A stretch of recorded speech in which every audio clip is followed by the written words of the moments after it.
بسم اللہ الرحمن الرحیم۔ السلام علیکم ناظرین، میں ہوں مہرین سبتین، دیکھ رہے ہیں آپ میرا یوٹیوب چینل۔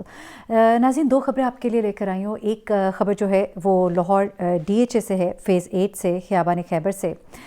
یہاں پر ایک افسوسناک واقعہ پیش آیا ہے۔ اس واقعے کی ابھی ڈیٹیلز جو ہے میں اکٹھی کر رہی ہوں، بہت سے کیسز اس طرح میں آپ کے سامنے لا کر رکھ دیتی ہوں، اور جیسے اس کی ڈیٹیلز فردر مجھے ملتی ہیں میں ان کے بارے میں آپ کو بتاتی ہوں۔ ابھی تک جو پتہ لگ رہا ہے اس واقعے کی ڈیٹیلز وہ میں آپ کو بتاتی ہوں۔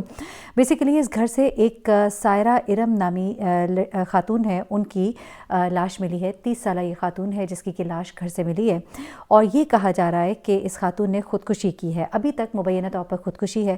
اہل محلہ کا یہ بتانا ہے کہ ان کے گھر سے اکثر اوقات لڑائی جھگڑے کی آوازیں آتی تھیں، اور اس دن بھی ان کے اپنے شوہر سے کوئی لڑائی بھی ہوئی تھی، کچھ اختلافات بھی تھے جو سامنے آئے۔ اس کے بعد خاتون کی لاش جو ہے وہ ڈیفنس کے اس گھر سے برآمد ہوئی ہے۔ لیکن اب کچھ چیزیں جو پولیس کے ظاہر سی بات ہے شکوک و شبہات ہوتے ہیں، اور ابھی اس کے اوپر جو بھی ڈیٹیلز اکٹھی کی جا رہی ہے اس کے مطابق یہ خودکشی بھی لگ رہی ہے اور معاملہ کچھ اور بھی ہے، کیونکہ یہ خاتون کی لاش جس حالت میں گھر سے برآمد ہوئی ہے اس میں لگ تو ایسے رہا ہے کہ انہوں نے خودکشی کی ہے، لیکن یہ گمان غالب بھی ہے کہ ہو سکتا ہے میاں بیوی کے درمیان لڑائی جھگڑے، کیونکہ کچھ ایسے نشانات باڈی پر ملے ہیں جس سے یہ اندازہ ہو رہا ہے کہ شاید اس پر تشدد بھی کیا گیا ہے۔ وہ اتنے واضح نشانات نہیں ہیں، یہ بھی کہا جا رہا ہے کہ ہو سکتا ہے یہ تشدد خودکشی سے پہلے کیا گیا ہو، اور جس کا اثر اسے اپنے ذہن پر لیا اور اسے خودکشی کر لی، اور ابھی کچھ گمان ایسا بھی ہے کہ ان میں سے کچھ زخم جو ہیں وہ تازہ بھی لگ رہے ہیں۔ تو اس کی جو بھی ڈیٹیلز ہوں گی وہ میں آپ کے ساتھ شیئر کر دوں گی۔ دوسری خبر جو ہے وہ میرے دل کے بڑے قریب ہے، کیونکہ اس طرح کے سوشل ایشوز میں اس لیے بھی خاص طور پہ اٹھاتی ہوں کہ آپ لوگ کو اویئرنیس دیں، کیونکہ بچوں کو ہمارے نہیں معلوم ہوتا کہ کون ان کے قریبی ہیں، کون ایسے ہیں جن کو انہوں نے اوائڈ کرنا ہے۔ یہ ایک بڑا ہی حیرت انگیز واقعہ شیخ پور میں پیش آیا ہے، اور کس طرح سے میں کہوں گی ماشاءاللہ ہماری پولیس جب اچھے سے کام کرتی ہے تو بہت اچھے سے بھی کام کرتی ہے، اور جس طرح سے انہوں نے اس لڑکے کو ٹریس کیا اور جس طرح سے اس کو پکڑا ہے، یہ ایک بڑی ہی ایسی کہانی ہے جو کہ آپ کو ضرور پتہ ہونی چاہیے۔ ہوتا کچھ اس طرح سے ہے کہ ایک فیملی ہے اور ان کی بیٹی کی شادی ایک گھر میں طے ہوتی ہے، منگنی ہوتی ہے بیسیکلی۔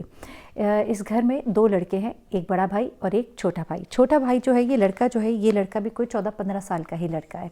اس لڑکی کی بھی ایک چھوٹی بہن ہے جو کہ 8-9 سال کی بچی تھی۔ 8-9 سال کی بچی، آپ سوچیے کہ کیا ہوگی۔ اور پھر جب میں کوئی ایسی سٹوری بتاتی ہوں جس میں آگے لڑکا بھی بہت چھوٹی عمر کا ہے، مجھے بڑی تکلیف ہوتی ہے، کیونکہ یہ کچھ کوتاہیاں ہمارے معاشرے کی، ہمارے والدین کی کچھ ایسی چیزیں ہیں جن کی وجہ سے پھر ہم آنے والے وقت میں دیکھتے ہیں کہ اب اس لڑکے کی بھی ساری زندگی تباہ ہو گئی۔ لیکن کس طرح سے، ذرا یہ سنیے گا، یہ واقعہ کس طرح سے پیش آیا، کس طرح سے آپ نے اپنے بچوں کو نہیں ایکسپوز کرنا، اپنے بچوں کو نہیں انٹروڈیوس کرانا اتنے ریلیٹیو سے۔ اپنے بچوں کی حفاظت آپ نے خود کرنی ہے، اور جب ہم خود نہیں کرتے تو پھر کیا ہوتا ہے۔ یہ واقعہ کچھ اس طرح سے ہے کہ یہ لڑکا جو ہے جب اس کی منگنی اس کی بڑی بہن کے ساتھ، بڑے بھائی کی بڑی بہن کے ساتھ طے ہو جاتی ہے، اس کے بعد گھر کے لوگوں کا آپس میں ملنا جلنا ہوتا ہے، تو اسی دوران میں یہ چھوٹا لڑکا 14-15 سال کا جو ہے اس کا بھی ان کے گھر آنا جانا ہوتا ہے، لیکن کبھی کبھی۔ اس کے بعد یہ لڑکا جو ہے یہ ایک سبزی کی دکان پر ملازمت بھی کرتا تھا۔ ایک دن یہ اپنی سبزی کی دکان سے یہ وہاں جاتا ہے جہاں پر اس کے بھائی کی منگنی طے ہوئی ہوئی ہے۔ وہاں پر یہ بچی جو ہے گھر کے باہر گھوم رہی ہوتی ہے، یہ اس کو لالچ دیتا ہے کچھ کھلانے پلانے کا۔ یہ بچی چونکہ اس کو جانتی ہے، اس کے ساتھ چل پڑتی ہے۔ اس کے بعد یہ اس کو کیونکہ اب یہ ڈیٹیل سامنے آ گئی ہیں، اس لڑکے نے کچھ اعترافات کیے ہیں تو میں اس میں آپ کو ڈیٹیل سے بتا رہی ہوں۔ کیا ہوتا ہے کہ یہ بچی کو لے کر جاتا ہے، پھر اس کو پہلے کچھ چیز دلواتا ہے، اس کے بعد اس کو کھانا بھی کھلاتا ہے۔ کھانا کھلانے کے بعد یہ اس کو اس علاقے سے تھوڑے سے دور ایک باغ تھا وہاں پر لے جاتا ہے۔